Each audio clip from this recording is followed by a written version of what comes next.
पिछले वर्ष दिसंबर में रिलीज हुई फिल्म धुरंधर की शुरुआत कंधार हाईजैक जैसे झकझोरने वाले कांड से हुई थी। उसी कहानी को आगे बढ़ाते हुए धुरंधर द रिवेंज यह स्पष्ट करती है कि बदलते समय के साथ भारत की सोच और रणनीति भी बदली है। यह नया भारत है जो घर में घुसकर मारेगा डायलॉग से ही क्लियर है कि इस बार बदला लिया जाएगा। फिल्म के एक शुरुआती सीन में किडनैपर कहता है, पड़ोस में ही रहते हैं हम, गूदे भर का जोर लगा लो और बिगाड़ लो जो बिगाड़ सकते हो।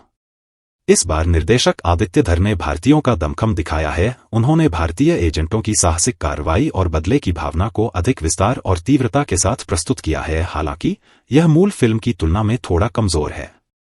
धुरंधर के एक सीन में अजय सान्याल यानी आर माधवन घायल हो इसलिए घातक हो, यह बात जसकीरत सिंह रांगी उर्फ हमजा अली मजारी यानी रणवीर सिंह से कहते हैं। धुरंधर द रिवेंज का आरंभ जसकीरत के अतीत से होता है, जिसकी वजह से वह घायल है। एक मामूली जमीन विवाद के कारण उसके परिवार पर ढाए गए अत्याचार उसकी जिंदगी की दिशा बदल देते हैं। यहां से कहानी साल 2009 के पाकिस्तान के कराची स्थित ऐतिहासिक इलाके लियारी में पहुंचती है, जहां बलूच गैंग के सरदार रहमान डकैत अक्षय खन्ना को सुपुर्द खाक किया जा रहा है।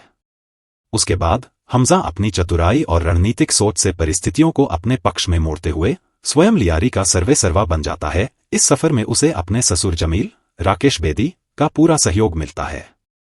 उसकी बढ़ती ताकत को देखते हुए बलूच नेता उसे शेर बलूच की उपाधि भी देते हैं। फिल्म की कहानी कई परतों में विकसित होती है। पाकिस्तान की खुफिया एजेंसी ISI के मेजर इकबाल अर्जुन रामपाल के नेतृत्व में भारत में तबाही मचाने की साजिश रची जाती है। भारी मात्रा में ड्रग्स और नकली नोट भारत भेजने की तैयारी होती है।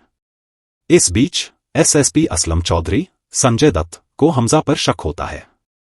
इन सभी घटनाओं के बीच क्या हमजा की असलियत इकबाल के सामने आ पाती है? क्या वह भारत में हुए हमले के साजिशकर्ताओं को अंजाम तक पहुंचा पाता है? यही फिल्म का मूल कथानक है। आदित्य धर लिखित और निर्देशित इस फिल्म में कई ट्विस्ट और टर्न हैं जो दर्शकों को बांधे रखते हैं। इस बार भी उन्होंने इसे कई अध्यायों में बांटा है।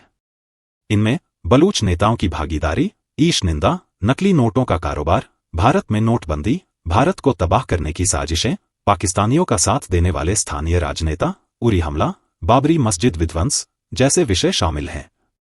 हालांकि इतने सारे मुद्दों को एक साथ प्रस्तुत करने के कारण कुछ घटनाएं बहुत तेजी से घटित होती हैं, जिससे उनका प्रभाव पूरी तरह उभर नहीं पाता।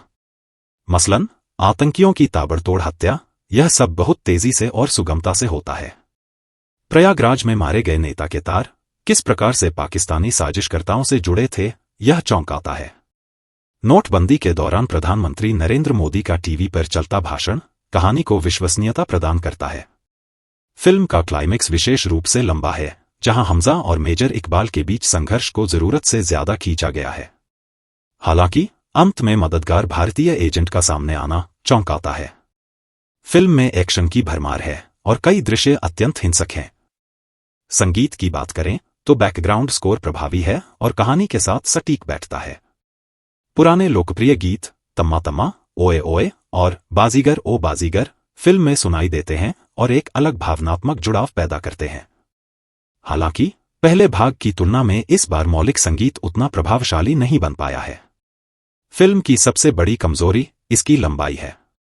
229 मिनट की अवधि को 2.5 घंटे में समेटा जा सकता था। इसके बावजूद निर्देशक की यह सराहना करनी होगी कि उन्होंने गहन शोध के साथ इतने जटिल घटनाक्रमों को एक सुसंगत कथा में पिरोने का प्रयास किया है। अभिनय की दृष्टि से रणवीर सिंह एक बार फिर अपने प्रभावशाली अंदाज में नजर आते हैं। उनके चेहरे के भाव और संयमित अभिनय किरदार की आंतरिक पीड़ा और देशभक्ति को सशक्त रूप से व्यक्त करते हैं। आर माधवन एक कुशल रणनीतिकार के रूप में सधे हुए नजर आते हैं और अपने किरदार को विश्वसनीय बनाते हैं। संजय दत्त अपने अनुभव के बल पर किरदार में सहजता से ढल जाते हैं। राकेश बेदी फिल्म का खास आकर्षण है, यह उनके करियर की यादगार भूमिकाओं में शामिल होगा। अर्जुन रामपाल का काम उल्लेखनीय है। येलिना की भूमिका में सारा अर्जुन का शांत और संतुलित अभिनय कहानी में भावनात्मक गहराई जोड़ता है। आदित्य की पत्नी और अभिनेत्री यामी गौतम मेहमान भूमिका में है, वह कुछ खास कहानी में नहीं जोड़ती।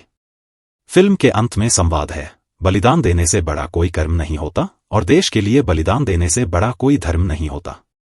यह संवाद पूरी फिल्म के भाव को प्रभावी ढंग से अभिव्यक्त करता है।